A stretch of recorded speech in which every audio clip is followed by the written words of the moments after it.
Well, good morning, everyone. Don Cramer with the Cramer Group at Urban Nest Realty. Welcome to Coffee with Cramer and Colleen. Again, I'm Don Cramer with the Cramer Group at Urban Nest. Colleen Schaefer, my partner, sends her best today.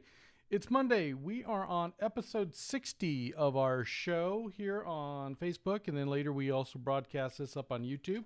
And we hope everyone had a wonderful 4th of July weekend. Lots of fireworks, lots of barbecue. And the weather wasn't all too hot, but it looks like it's going to be a warm one this week. So hope you're all having a great start to the week. And if this is your first time or you're just tuning into today's show, do us a big favor, hit the like button, comment below as well. Let us know you're here. Take a picture of your favorite coffee beverage here. And like I'm just having a quick sip. Cheers to you this morning. So we've got a little bit of news that we feel that we've kind of looked at here this week that's important to Las Vegas real estate and people looking to buy or sell houses here. So we want to first off start with a little bit of sad news here and a passing of a major developer here in Las Vegas. Many of you that have been in Las Vegas for at least 20 years or going back a couple generations know the last name of Molasky. And Irwin Molasky this weekend passed at the age of 93. So our condolences out to the Molasky family.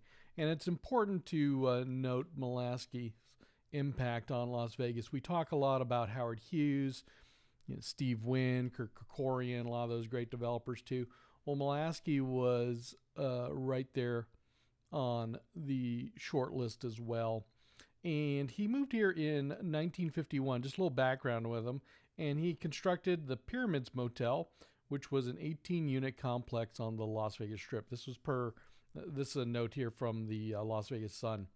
And he said in a television interview, it was the first pyramid in Las Vegas, not the Luxor. So a little note there.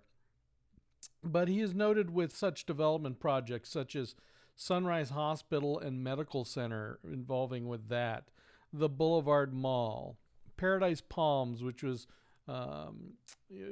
where a lot of what we would call the old Sahara Golf Course, but Las Vegas National, that exists around today.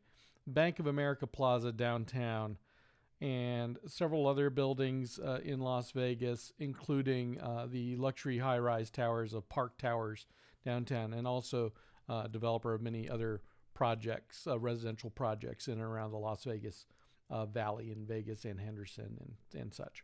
So again, Irwin Molasky, who was one of the people responsible for the growth of Las Vegas over the last 60 plus years, almost 70 years, and passed this weekend at 93. So again, our condolences out to the family.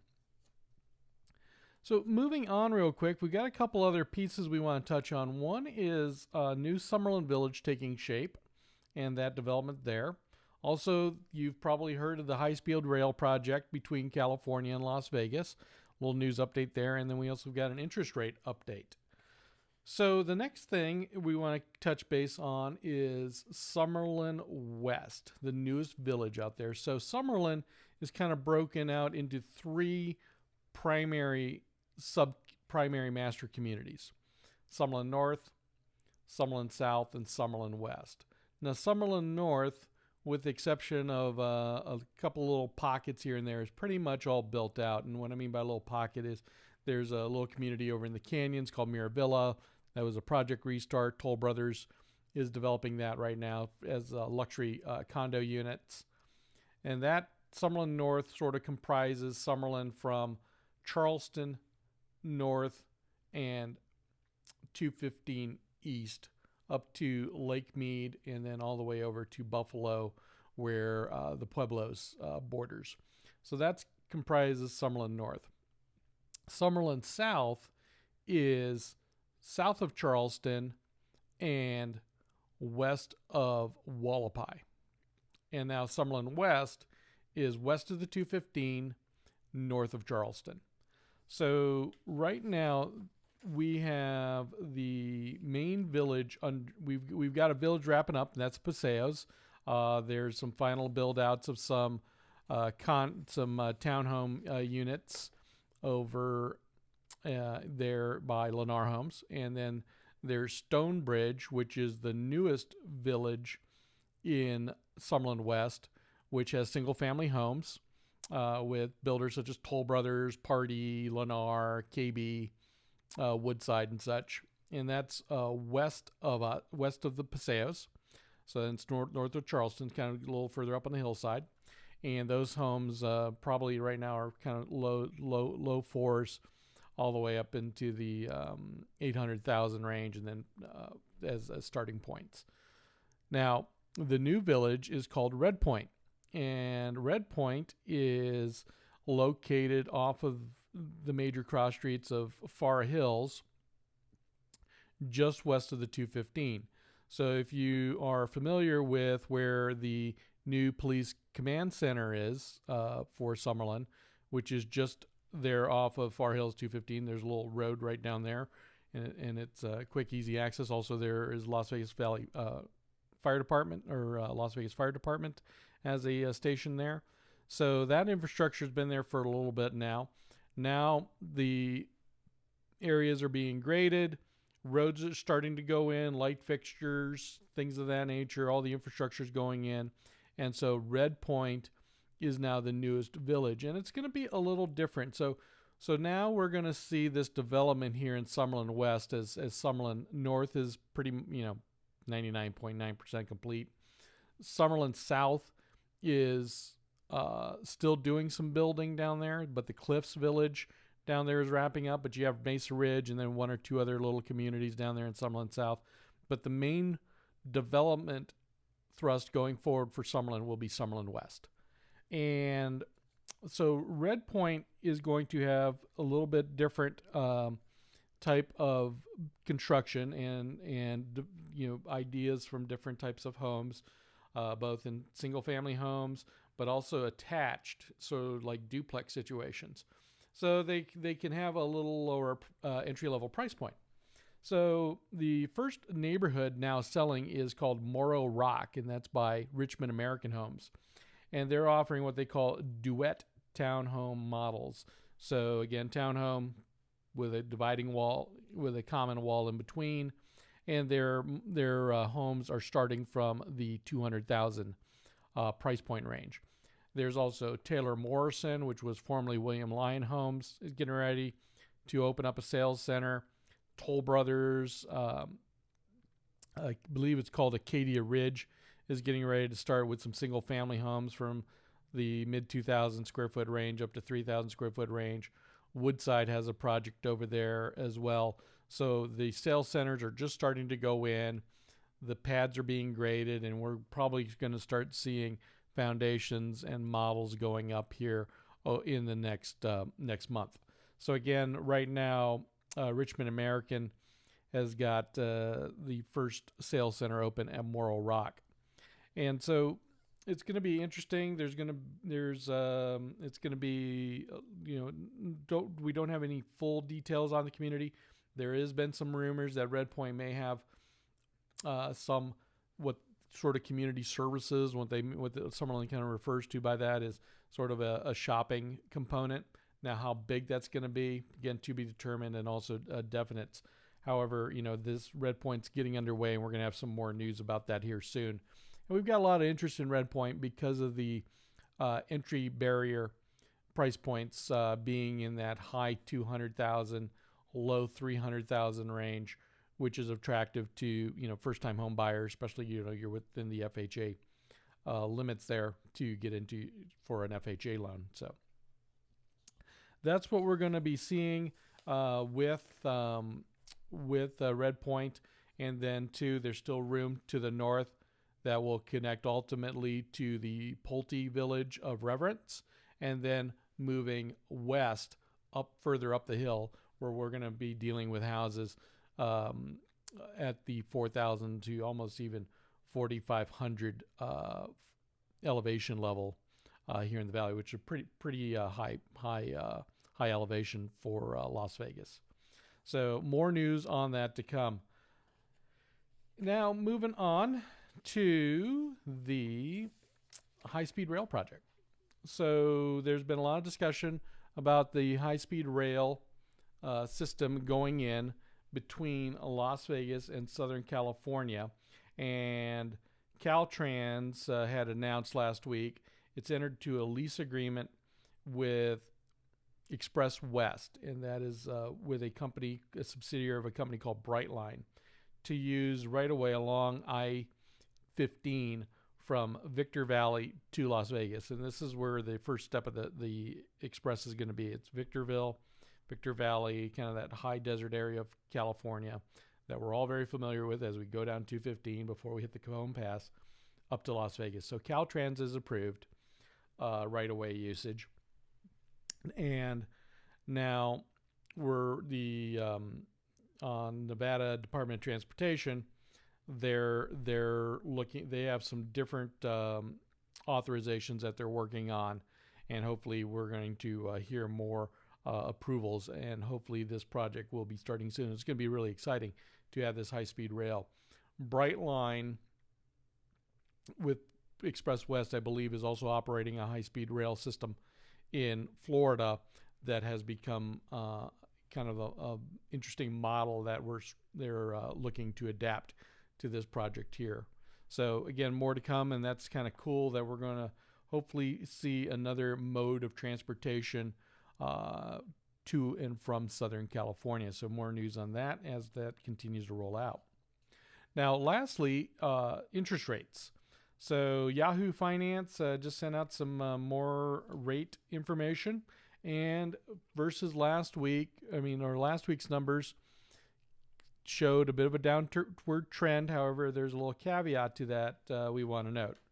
So Freddie Mac stated interest rates dropped again last week. So the average of the 30-year fixed rate went down to an average of 3.07, and that was down from the week earlier's number of 3.13. And that average rate is the lowest ever in Freddie Mac's 50-year-old survey. So that is an absolute low point there for interest rates. Now, what they are stating, though, is last week, too, the jobs numbers for June added quite a few jobs to the marketplace. Officials were reporting last week that June added 4.8 million jobs, and the unemployment rate nationally fell a couple percentage points from 13.3 to 11.1 as lockdowns were going into reopening of the nation.